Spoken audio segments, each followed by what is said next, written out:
ఒరేయ్ ఒరేయ్ అనాలి. బండ్ల గణేష్ని ఒరేయ్ అనే అనాలి.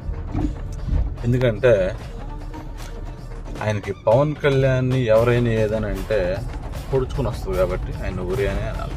అందరిని ఒరే అని అంటాడు ఆయన. నన్ను కూడా అంటాడు, నేను కూడా అంటాడు, ఎవరినైనా అంటాడు. ప్రకాష్ రాజ్ అన్నప్పుడు ఎవరినైనా అంటాడు.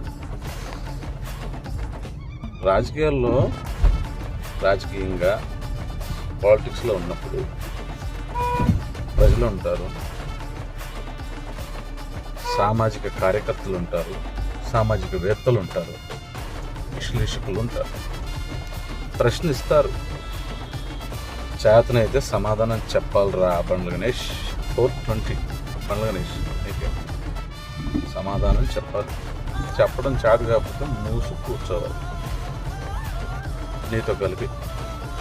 సరేనా?